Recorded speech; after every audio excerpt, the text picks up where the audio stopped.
Good morning, dear students. Today we are going to learn one more lesson, that is lesson number 31 in two periods, part first and part second, for a period of 20 minutes each part. Now, today auxiliary verb or helping verb or modals, it is called as auxiliary verb, helping verb or modals. All the three are one and the same. You see, unlike in Kannada language or any other Indian languages, there is no ಕಾಗುಣಿತ in English. ಇಂಗ್ಲಿಷ್ನಲ್ಲಿ ಕಾಗುಣಿತ ಇಲ್ಲ ಮಕ್ಕಳೇ. There is no ಕಾಗುಣಿತ in ಕಾಕೇತ್ವ K, ಕಾಕೈತ್ವ ಕೈ, ಕಾಕಿಳಿ ಕಾ, ಕಾಗುಡಿಸಿ ಕಿ, like that. ಕಾಕೊಂಡ್ ಸೊನ್ನೆ come, ಕಾಕೊಂಡ್ ಸೊನ್ನೆ ಗಾ, not like that. ಕಾಕೊಟ್ರ ಸುಳಿ ಕ್ರು, ಕಾಕೊಟ್ರ ಸುಳಿ ದೀರ್ಘ ಕ್ರು, ಕಾಕೇತ್ವ ಕೆ, ಕಾಕೇತ್ವ ದೀರ್ಘ ಕೆ, ಕಾಗುಡಿಸಿ ಕಿ, ಕಾಗುಡಿಸಿನ ದೀರ್ಘ ಕಿ, ಕಾಕೈತ್ವ ಕೈ, ಕಾಕೌತ್ವ ಕೌ, ಕಾಕೊಂಡ್ ಸೊನ್ನೆ ಕಮ್, ಕಾಕೆರ ಸೊನ್ನೆ ಕಹ, not like that. And also ಅಟ್ಟ, ಪಟ್ಟ, ಕಟ್ಟ, there is no ಒತ್ತು. ಒತ್ತಕ್ಷರಗಳು ಇಲ್ಲ. There is no ಒತ್ತಕ್ಷರಗಳು in English. And there is no ದೀರ್ಘ, ಇಳಿ or any such thing in English. English is a smooth language which is very helpful for running the language on a single line. ನೋಡಿ ಇಲ್ಲೆಲ್ಲರೂ ಒತ್ತು ಬರುತ್ತೆ ನೋಡಿ, no ಒತ್ತು at all, no ಇಳಿ at all, no ದೀರ್ಘ at all, nothing of that sort. Only by the letters itself we are framing the sentences and words. And therefore, and another major thing is English is having auxiliary verbs, ಸಹಾಯಕ ಕ್ರಿಯಾಪದಗಳು. It is having its own ಸಹಾಯಕ ಕ್ರಿಯಾಪದಗಳು, auxiliary verb or helping verb, or it is called as modal. He boy ಅಂತ ಹೇಳೋಂಗಿಲ್ಲ, he a boy ಅಂತ ಹೇಳೋಂಗಿಲ್ಲ, he is a boy ಅಂತಲೇ ಹೇಳಬೇಕು. is called as auxiliary verb. I am a boy, am is called auxiliary verb. Like that there are 26 auxiliary verbs in English. 26, ಅದು 6ರಿಂದ 7 ಇದೆ. there are about 6 to 7 ಅಷ್ಟೇ. ಅದರ forms ಬೇರೆ ಬೇರೆ ಹರಕೊಂಡಿದೆ. ಹಾಗಾಗಿ 6 to 7 modals are very short. 6 to 7 ಇದೆ. ಆ ಮೋಡಲ್ಸ್ನ expand ಮಾಡಿದಾಗ, ನಾವು ಬೇರೆ ಬೇರೆ ಟೆನ್ಸ್ಗಳಿಗೆ ಹಾಕಿದಾಗ we will get the other auxiliary verbs. Likewise, we are having about 26 auxiliary verbs. ಜ್ಞಾಪಕ ಹೇಗೆ ಇಟ್ಕೊಳ್ಳೋದು? 26 letters in English alphabet, 26 auxiliary verbs. Likewise, you have to remember.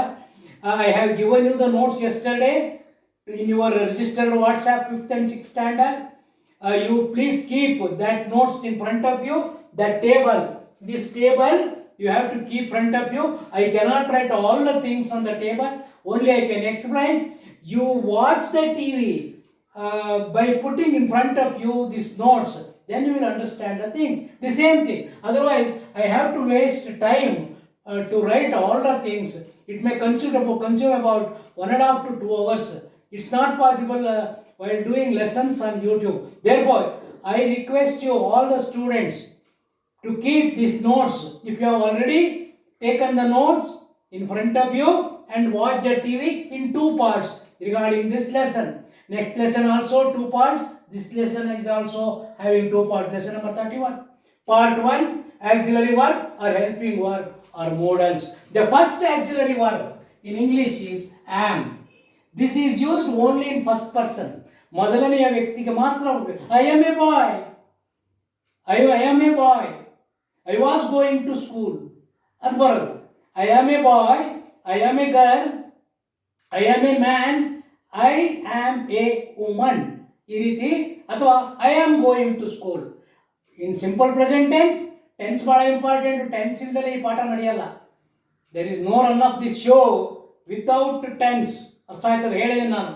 Tense, auxiliary verb and pronoun, personal pronoun. These 3 lessons are very important in English. Therefore, am is used in first person only. Singular, ಏಕವಚನಕ್ಕೆ ಮಾತ್ರ. I am a boy, we are boys. Likewise, ಅರ್ಥ ಆಯ್ತಲ್ಲ. ಹಾಗಾಗಿ am is used in first person and simple present tense for singular number, and also present continuous tense. Simple present tense and present continuous tense. Second one is is. Is used for third person singular. Second person ಉಪಯೋಗಿಸಲ್ಲ is ನ. No is for second person. Even though it is singular, you are ಅಂತಲೇ ಹೇಳಬೇಕು ನೀವು. is used in third person singular. Third person ಯಾವುದು ಮಕ್ಕಳೇ? Third person is he, she, it. He, she, it ಅನ್ನೋದು third person. He is a boy, she is a girl, it is an animal ಅಂತ ಹೇಳ್ತೀವಿ ನಾವು present tense ಒಳಗೆ. Present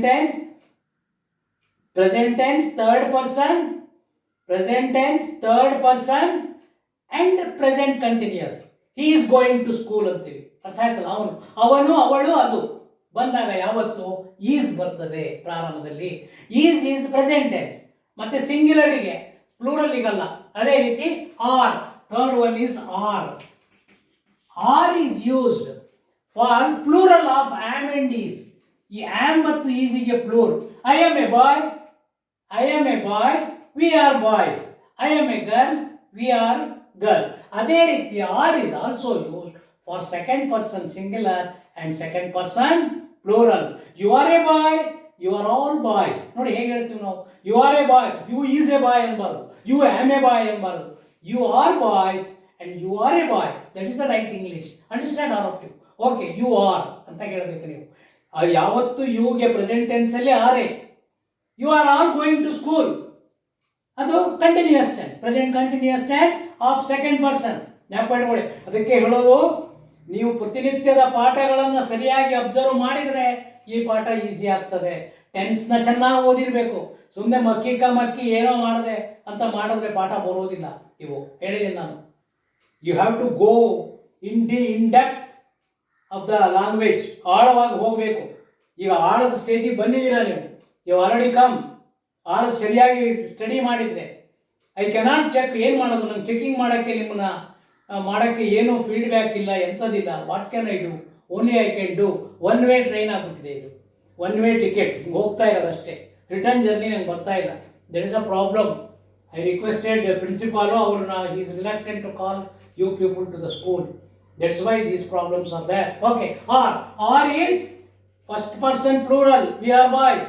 Second person singular, you are a boy. Second person plural, you are all boys. Third person ಗೆ ಹೇಗೆ? Third ಪರ್ಸನ್ಗೆ ಬರೋದಿಲ್ಲ. ಏನು? ಹಿ ಅಂತ ಬರಲ್ಲ, ದೇ ಅಂತ ಬರುತ್ತೆ. ದೇ ಆರ್ ಬಾಯ್ಸ್ ಅಂತ ಬರುತ್ತೆ ಥರ್ಡ್ ಪರ್ಸನ್ ಪ್ಲೂರಲ್ಗೆ. ಅರ್ಥ ಆಯ್ತಲ್ಲ? ಸಿಂಗ್ಯುಲರ್ಗೆ ಬರಲ್ಲ, ಪ್ಲೂರಲ್ಗೆ ಬರ್ತದೆ. ಸೆಕೆಂಡ್ ಪರ್ಸನ್ಗೆ ಸಿಂಗ್ಯುಲರ್ ಆ್ಯಂಡ್ ಪ್ಲೂರಲ್. ಫಸ್ಟ್ ಪರ್ಸನ್ಗೆ ಪ್ಲೂರಲ್, ಥರ್ಡ್ ಪರ್ಸನ್ಗೆ ಪ್ಲೂರಲ್. ಓಕೆ, ಆರಾಯ್ತು. 4. Fourth one is was. This is always used in past tense. ಇವು ಮೂರು ಪ್ರೆಸೆಂಟ್ ಟೆನ್ಸ್ ಅಲ್ಲಿ ಉಪಯೋಗಿಸಿದ್ರೆ, this is used in past tense. Past tense ಅಲ್ಲಿ ನಾವು ವಾಸ್ ಅನ್ನ ಉಪಯೋಗಿಸ್ತೀವಿ for singular number. He was going to school. When I gone there, a boy was standing there. ಅಲ್ಲ ಹುಡುಗ ನಿಂತಿದ್ದ. ನಾವು ಹಾಗಾಗಿ ಪಾಸ್ಟ್ ಟೆನ್ಸ್ ಅಲ್ಲಿ ನಾವು ಉಪಯೋಗಿಸ್ತೇವೆ. ಭೂತಕಾಲದಲ್ಲಿ ವಾಸ್ ಅನ್ನು ಉಪಯೋಗಿಸ್ತೇವೆ ಸಿಂಗ್ಯುಲರಿಗೆ, ಪ್ಲೂರಲ್ಲಿಗಲ್ಲ. ಪ್ಲೂರಲ್ಲಿಗೆ ಬೇರೆ ಇದೆ. ಅರ್ಥ ಆಯ್ತಲ್ಲ? ಹಾಗಾಗಿ was is use. Was is the past tense of am and is. ಅರ್ಥ ಆಯ್ತಲ್ಲ? ಆಮ್ ಅಂಡ್ ಈಸ್ಗೆ past tense was. 5. Fifth one is were. Were is the past tense of was. You were all there. ನೀವೆಲ್ಲ ಇದ್ರಲ್ಲಪ್ಪ ಅಲ್ಲಿ. They were there. We were there. ನಾವು ಇದ್ವಿ ಅವತ್ತು function ನೋಡಿದಾಗ. We were there. You were all there. ಅಂದ್ರೆ you was all there ಅಲ್ಲ. ಬಹುವಚನ ಬಂದಾಗ ವಾಸಿನ ಬಹುವಚನ ವರ್, ಪ್ಲೂರಲ್. ಅರ್ಥ ಆಯ್ತಲ್ಲ? ವಾಸಿನ ಪ್ಲೂರಲ್ ವರ್. ಅದಕ್ಕೆ ನಾವು ಯಾವತ್ತೂ ಆ ಪ್ರಿಲಿಮಿನರಿ ಲೆಸನ್ಸ್ನ ಮಾಡಿಕೊಂಡು ಇದನ್ನು ಮುಟ್ತೇವೆ. ನಿಮಗೆ ಏಕವಚನ ಬಹುವಚನ ಆಗಿದೆ, ಜೆಂಡರ್ ಆಗಿದೆ, ಎಲ್ಲ ಪಾಠ ಆಗಿದೆ ಈಗ ಪ್ರಿಲಿಮಿನರಿ. ಅದೆಲ್ಲ ಚೆನ್ನಾಗಿ ಕಲ್ತ್ಕೊಂಡಿದ್ರೆ ಈ ಪಾಠ ವೆರಿ ಈಸಿ. ಇಲ್ಲಿದ್ರೆ ಸಾಧ್ಯ ಇಲ್ಲ. ಇಲ್ಲಿಂದಲೇ ನೀವು ಇಂಗ್ಲೀಷ್ ಬರೆಯೋಕ್ಕೆ ಹೊರಡೋದು. ಅರ್ಥ ಆಯ್ತಲ್ಲ? ಫ್ರಮ್ ದಿಸ್ ಸ್ಟೇಜ್ ಇಂಗ್ಲೀಷಿಂದ ಇಂಡಿಪೆಂಡೆಂಟ್ ಆಗಿ ಬರೀಬೇಕು ಅಂದರೆ this lesson plays very important. Without auxiliary verb, you cannot write even a single sentence in English. ಒಂದು ವಾಕ್ಯನೂ ಬರೆಯೋಕ್ಕಾಗಲ್ಲ without these helping verbs. Understand all of you? Therefore, these helping verbs are very important. When we are using helping verbs, where we are using helping verbs, in what tense we are using helping verbs, these are all very necessary, dear children. Therefore, we are stressing hard to learn English in a proper manner, because it is the future of yours. Okay, next word, plural. Next, sixth one. Sixth one is be. This is 2-letter word. Be a good man.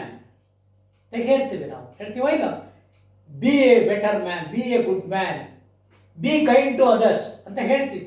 B kind to others ಅಂತ ಪ್ರಾರಂಭದಲ್ಲಿ ನಾವು ಉಪಯೋಗಿಸ್ತೀವಿ. ಅದೇ ರೀತಿ future ಟೆನ್ಸ್ನಲ್ಲಿ ನಾವು future continuous ಟೆನ್ಸಲ್ಲಿ ನಾವು ಇದನ್ನು ಉಪಯೋಗಿಸ್ತೀವಿ. ಏನದು? They shall be writing, they shall be writing. Shall ಅನ್ನೋದು ಹಾಕ್ಲೇಬೇಕಲ್ಲ. Be writing, he shall be writing, she shall be writing, I shall be writing, you shall be writing. ಎಲ್ಲದನ್ನು ಫ್ಯೂಚರ್ ಕಂಟಿನ್ಯೂಯಸ್ ಟೆನ್ಸಲ್ಲಿ ಇಲ್ಲಿ ಬಿನ ಉಪಯೋಗಿಸ್ತೇವೆ. ಮತ್ತು ಅಲ್ಲದೆ ಬಿ ಎ ಗುಡ್ ಮ್ಯಾನ್ ಐಸೆ. ಯಾಕೆ ಟೈಮ್ ವೇಸ್ಟ್ ಮಾಡ್ತೀಯಾ? Why you are wasting time? Be a good man ಐಸೆ, ಬಿ ಎ ಗುಡ್ ಸಿಟಿಸನ್ ಐಸೆ, ಬಿ ಎ ಸೋಷಿಯಲ್ ಮ್ಯಾನ್ ಐಸೆ, ಬಿ ಎ ಜೆಂಟ್ಲ್ಮ್ಯಾನ್. ಹಂಗೆಲ್ಲ ಹುಡುಗಾಟಿಕೆ ಮಾಡಬೇಡ ಅಂತ ಹೇಳಬೇಕಾದ್ರೆ ಮೊದಲು ಬಿ ಅನ್ನು ನಾವು ಉಪಯೋಗಿಸ್ತೇವೆ. The seventh one is been. Been is used in perfect continuous tense. Perfect continuous tense ಇದೆ ತಾನೆ? ಪ್ರೆಸೆಂಟ್ ಟೆನ್ಸಲ್ಲಿ ಒಂದಿದೆ perfect continuous, present perfect continuous, past perfect continuous, future perfect continuous tense. ಮೂರರಲ್ಲೂ ಒಂದೊಂದಿದೆ. I, you, he, she, they shall be. Right ಆಯ್ತಲ್ಲ? Okay. Been, I, you, shall, they have been, they have been, they have been going, you have been going, they had been going, they shall have been going, they shall had been going. ಈ ರೀತಿ perfect continuous tense ಒಂದು ಕೆಲಸ ಮಾಡಬೇಕಾದ್ರೆ ಒಂದು ಹಂತಕ್ಕೆ ಇರ್ಬೇಕಾದ್ರೆ ಅದನ್ನು ಆ ಹಂತ ಅಷ್ಟೇ ಮುಟ್ಟಿರಲ್ಲ, ಪರ್ಫೆಕ್ಟಾಗಿ ಮಾಡ್ತಾ ಇರ್ಬೇಕಾದ್ರೆ ನಾವು ಪರ್ಫೆಕ್ಟ್ ಕಂಟಿನ್ಯೂಯಸ್ ಟೆನ್ಸ್ ಹೇಳ್ತೇವೆ. ಟೆನ್ಸ್ನಲ್ಲಿ ಇದನ್ನು ಭಾಳ ಚೆನ್ನಾಗಿ ಮಾಡಿದ್ದೀನಿ. ಒಂದ್ಸರಿ ಬೇಕಾದ್ರೆ ಟೆನ್ಸು ಪ್ರನೌನು ನೋಡಿಕೊಂಡು ಇದಕ್ಕೆ ಬನ್ನಿ ಬೇಕಾದ್ರೆ, ಅರ್ಥ ಆಯ್ತಲ್ಲ? ಹಾಗಾಗಿ ಸಿಂಗ್ಯುಲರು ಪ್ಲೂರಲ್ ನೋಡಿಕೊಂಡು ಈ 3 ಪಾಠ ಹಿಂದ್ಗಡೆ ನೋಡಿಕೊಂಡು then you come to this. Been ಅನ್ನೋದನ್ನು perfect continuous tense. Perfect continuous tense ಎಷ್ಟಿದೆ? ಪ್ರೆಸೆಂಟ್ ಟೆನ್ಸಲ್ಲಿ ಒಂದಿದೆ, ಪ್ರೆಸೆಂಟ್ ಪರ್ಫೆಕ್ಟ್ ಕಂಟಿನ್ಯೂಸ್. ಪಾಸ್ಟ್ ಟೆನ್ಸಲ್ಲಿ ಒಂದಿದೆ, ಪಾಸ್ಟ್ ಪರ್ಫೆಕ್ಟ್ ಕಂಟಿನ್ಯೂಸ್. ಫ್ಯೂಚರ್ ಇದರೊಳಗೆ ಒಂದಿದೆ. ಹಾಗಾಗಿ 3 ಕಂಟಿನ್ಯೂಯಸ್ ಟೆನ್ಸಲ್ಲಿ ಬಂದು. ಕ್ಯಾನ್. Next can. ಕ್ಯಾನ್ ಅನ್ನೋ ಶಬ್ದ ನೀವು ಉಪಯೋಗಿಸಿ. ಯು ಕ್ಯಾನ್ ಡೂ ಇಟ್ ಐಸೆ. When a work you know, if you give permission, ನೀವು ಅವಕಾಶ ಕೊಟ್ಟರೆ, I can climb this tree, ನಾನು ಈ ಮರವನ್ನು ಹತ್ತುತ್ತೇನೆ. ಇಫ್ ಯು ಗಿವ್ ಪರ್ಮಿಷನ್, ನೀವು ಅವಕಾಶ ಕೊಟ್ಟರೆ ನಾನು ಈ ಮರವನ್ನು ಹತ್ತುತ್ತೇನೆ. I can climb this tree and I know how to climb that tree. That is very important. You can do that work ಐಸೆ. ನೀನು ಮಾಡಿದೆಯಲ್ಲ ಹಿಂದೆ ಈ ಕೆಲಸನ, ಮಾಡಿದೆಯಲ್ಲ ಹಿಂದೆ, ಯು ಕ್ಯಾನ್ ಡೂ, ಮಾಡು, ಸ್ಟಾರ್ಟ್ ಅಂತ ಹೇಳ್ತಾರೆ. ಅಂದರೆ you know the things and you can do the things. ಹಾಗಾಗಿ ಕ್ಯಾನ್ ಅನ್ನು ಉಪಯೋಗಿಸ್ತಾರೆ. Ninth one could. Could is the past tense form of can. ಈ ಕ್ಯಾನಿನ ಪಾಸ್ಟ್ ಟೆನ್ಸ್ ಫಾರ್ಮೇ ಕುಡ್ ಅಂತ ನಾವು ಹೇಳ್ತೀವಿ. ಅದರಲ್ಲಿ ಯು ಕುಡ್ ಹ್ಯಾವ್, ನೀನು ಮಾಡಬಹುದಿತ್ತು, ಮಾಡಲೇಬೇಕಂತಿಲ್ಲ. ಯು ಕುಡ್ ಹ್ಯಾವ್, ನೀನು ಮಾಡಬೇಕಾಗಿತ್ತು, ನೀನು ಮಾಡಲೇಬೇಕಾಗಿತ್ತು ಅನ್ಬೇಕಾದ್ರೆ you could have done this job. ಯಾವುದೊಂದು ಫಂಕ್ಷನ್ಗೆ ಹೋಗಬೇಕಾಗಿರುತ್ತೆ, you could have done this job ಅಂತ ನಾವು ಹೇಳ್ತೇವೆ. ಡನ್ ದಿಸ್ ಜಾಬ್, ನೀನು ಫಿನಿಶ್ ಮಾಡಬೇಕಾಗಿತ್ತು, ಅರ್ಧಕ್ಕೆ ಬಿಟ್ಟು ಬಂದು ಇವತ್ತು ಅನುಭವಿಸು. You could have done this job on the other day itself. ಮಾಡಬೇಕಾಗಿತ್ತು, ಯಾಕೆ ಮಾಡಲಿಲ್ಲ ಅಂತ ಕೇಳಬೇಕಾದ್ರೆ you could have done this job ಅಂತ ಅನ್ಬೇಕಾದ್ರೆ ನಾವು ಕುಡ್ ಅನ್ನೋ ಉಪಯೋಗ. Could is the past tense form of what? Can. ಅರ್ಥ ಆಯ್ತಲ್ಲ? Next shell. 10. Shall is used in future tenses in all the senses. Simple future, future continuous. I shall go, I shall be going, I shall have gone, I shall have been going. You shall go, you shall be going, you shall have gone, you shall have been going. He, she, it will go, he, she, it will be going, he, she, it shall have gone, he, she, it shall have been going. They shall go, they shall be going, they shall have gone, they shall have been going. We shall go, we shall be going, we shall have gone, we shall have been going. ಈ ರೀತಿ ನಾವು future ಟೆನ್ಸ್ನಲ್ಲಿ shell ಅನ್ನು ಉಪಯೋಗಿಸ್ತೀವಿ. Shell ಅನ್ನು ಅದೇ ರೀತಿ shell ಆದಮೇಲೆ will. ಆ ಶೆಲ್ಲಿನ ಪ್ರಯೋಗನ, ಶೆಲ್ಲಿಂದ ಪಾಠ ಮಾಡಿದ್ದೀನಿ. ಸೆಕೆಂಡ್ ಪರ್ಸನ್ ವಿಲ್ಲು ಅಷ್ಟೇ. ಶೆಲ್ ಆ್ಯಂಡ್ ವಿಲ್ ಪಾಠ ಆಗಿದೆ. ಟೆನ್ಸ್ ಆದಮೇಲೆ ಇಮಿಡಿಯೇಟ್ ನೆಕ್ಸ್ಟ್ ಲೆಸನ್ನೇ ಶೆಲ್ ಆ್ಯಂಡ್ ವಿಲ್ ಇದೆ. ವಿಲ್ ಈಸ್ ಆಲ್ಸೋ ಫ್ಯೂಚರ್ ಟೆನ್ಸಲ್ಲಿ ಇನ್ ಆಲ್ ಟೆನ್ಸಸ್ ಉಪಯೋಗಿಸ್ತೀವಿ. ಯಾವ್ಯಾವ ಕಾರಣಕ್ಕಾಗಿ ಉಪಯೋಗಿಸ್ತೀವಿ ಅನ್ನೋದನ್ನ ನಾವು ಆಲ್ರೆಡಿ ಎಕ್ಸ್ಪ್ಲೈನ್, ಅದನ್ನು ಮತ್ತೆ ನಾನು ಎಕ್ಸ್ಪ್ಲೈನ್ ಮಾಡೋಕ್ಕೆ ರೆಡಿ ಇಲ್ಲ ಅನ್ನೋದು ವಿಲ್ ಆಯಿತು. ನೆಕ್ಸ್ಟ್ ಶುಡ್ ಅನ್ನೋದನ್ನ ನಾವು ಹೋಗೋಣ ಈಗ. 11, 12, 12th one should.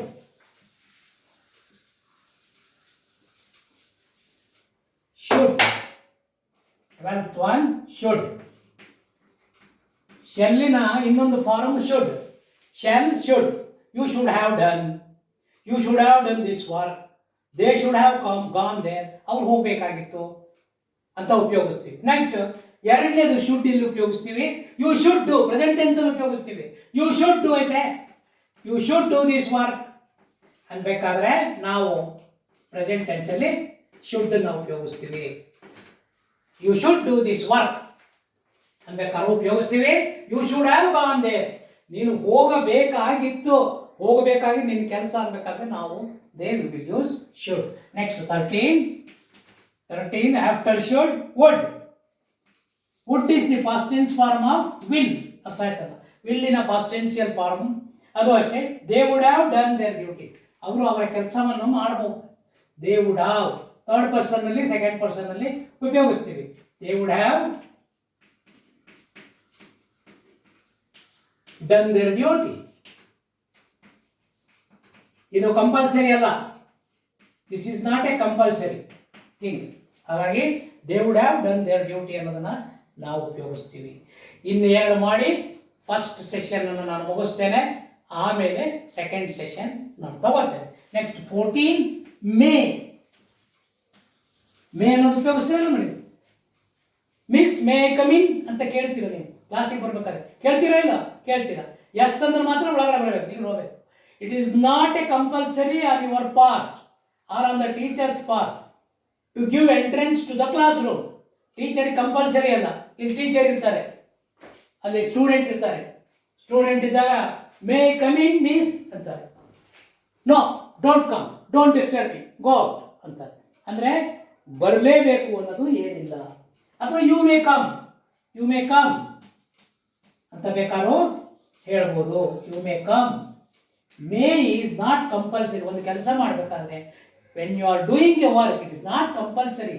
You may go, you may not go, he may come, he may not come. Whether Ramu is coming today from Bangalore, he may come or he may not come, I say. I don't know. It is no guarantee. When there is no guarantee upon, you are using may. Next, might.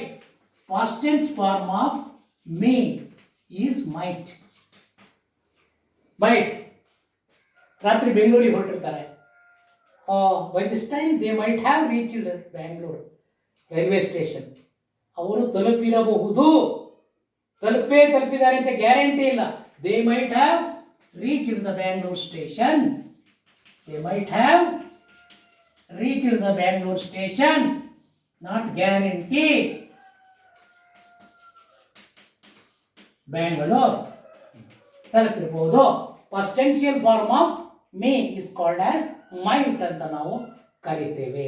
ಅದೇ ರೀತಿ next ಸಾಕು. ನಾವು ಇನ್ನು ಮುಂದಿಂದೆಲ್ಲ ನಾವು second ಪಾರ್ಟಿಗೆ ಹಾಕ್ಕೊಳ್ಳೋಣಂತೆ. Okay, thank you very much. Will go for second part.